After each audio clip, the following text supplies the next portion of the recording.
Yo, what up YouTube? This is Godma. Right now I'm bringing you a 1 vs 1 game on Steps of War. Your players right now are going to be myself, Godma, with the handle Rapt as the green Terran over here in the northern corner. Respectively, we have Pycckuu over here as the orange player in the southern corner. Now, at the risk of repeating myself, I have to say that this is obviously not the Pycckuu is not the correct pronunciation of this handle. It is in fact a Russian handle, so these two C's actually come out as an R. I have been just saying Pikachu for simplicity's sake, and yeah, I've been purposefully butchering his name, so keep that in mind. I also should mention that this is not the actual Pikachu, this is his brother. Now, his brother has, sorry, the original account owner has taught this player very well, so his brother, who is currently controlling this orange race, he's a pretty good Protoss as well. As you can see, he's not going with that wall off. He's getting his first pylon here just to watch over his mineral line. So we have myself, Ugadma, going up against Pikachu's brother, just for the record. I did think this was worth casting. I actually have a few games, I think a total of 3 where I played Pikachu, 2 of which were against his brother, and 1 was against the actual player. And certainly, if I end up casting those, hopefully I do, you can see the difference in the 2 players. It looks like I've opted to go for a standard Terran wall off. Pikachu's going to see this. Also getting an early gas, so he may see a Reaper harassment, maybe taking up to a factory. At this point in the game, if a commentator uh, makes a claim like that, it's really just speculation, and they can't say otherwise. If they do, they're just a raw liar.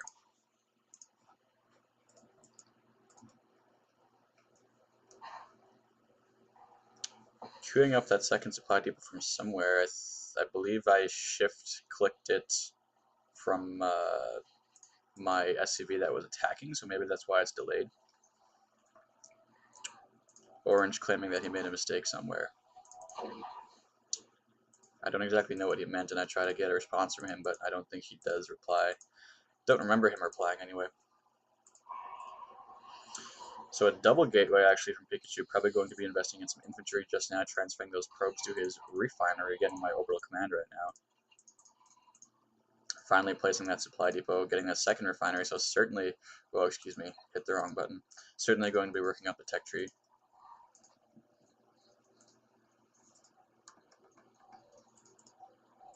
So finally Pikachu replying to my tell and saying that he just messed up his build order a little bit perhaps. Second refinery is up, not transferring any SCVs just yet. Hopefully I will notice that.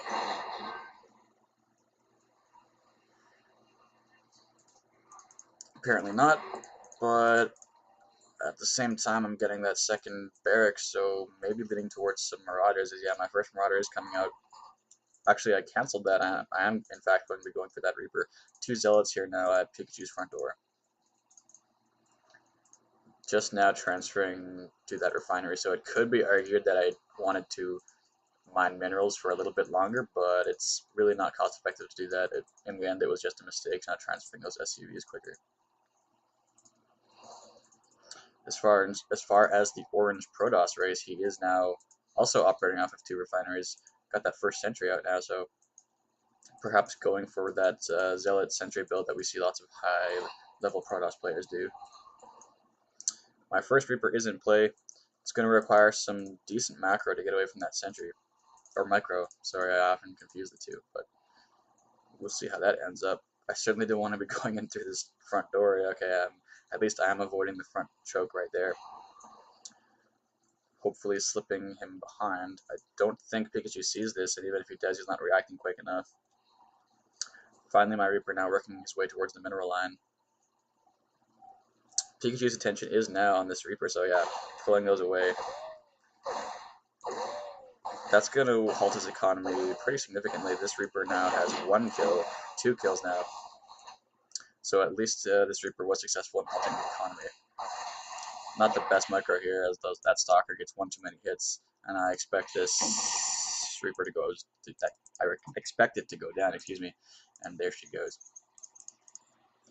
Also an early engineering bay from me as well, so I'm probably going to be investing much in infantry. As you can see right now, I've got these 2 Marauders dancing around my front door. Pikachu definitely has the superior unit size. That cybernetics core is obviously completed. He has his gateways rallied to this front position here. For some reason, I decided to move out with these infantry units, probably just to get some basic scouting done, but they shouldn't go too far, or else they're going to find themselves cut into by these zealots and stalkers and sentries. An early scan now, I'm going to see that cybernetics core that just completed the warp gate, so that doesn't tell me too much. I really now just know that Pycckuu is operating off of 1.5 units, so it seems like I'm rallying my units to the center of the map as if I am going for an attack, but I'm in no position right now to attack. Hopefully I don't. I'm dropping the second command center here, trying to grab my natural expansion. The timing on that is decent, but I'm also supply capped at 35, so just getting that supply depot now. Still not the best use of my macro. And yeah, it looks like these Marauders and this one Marine are going to try to do some kind of an attack here on the front door of Pycckuu. They are going to be outclassed, really, especially considering that they have this high ground scan going on here to get some vision. Trying to dance away from these zealots. Concussive shells are in fact in play. Getting one kill there, a nice force field here denying entry from these marauders, and I think I'm going to pull back, seeing that superior zealot and stalker army. Yeah, satisfied with those few zealot kills, I'm going to pull back now. That one infantry upgrade is in play, so I guess that was what allowed me to take down those zealots. Dropping that refinery now as well for both refineries actually for my natural expansion. Lifted up this factory that's just kind of idling there. Getting a ghost academy now, so as you guys certainly assume, we will be seeing some ghosts. You didn't need me to tell you that. A nice early observer from Pycckuu. It's not going to be met with any missile turrets. I have no detection, in fact, so let's see if Pycckuu can exploit this. Right now, he's going to get a complete layout of my base. It's as if I handed him a blueprint here because I have no missile turrets and I have no ravens or anything. He's going to see this Ghost Academy. He knows exactly what to expect. I haven't started researching anything just yet, but ghosts have been made available to me. Let's see if I queued any up. Not quite yet. Taking a look at the Protoss player, he is churning out an Immortal. That would be his second one, actually, so good timing here from Pycckuu. Certainly, if he used this Observer to give him vision up my choke, he could make a pretty devastating attack, and it looks like he is willing now to move out with his significant force. I think he would do well to wait for his second Immortal. I think that is why he's hesitating. Also looking to fortify his natural expansion position as well. I have these small group of units here out of play, just now realizing that they are in fact out of play, and now I am finally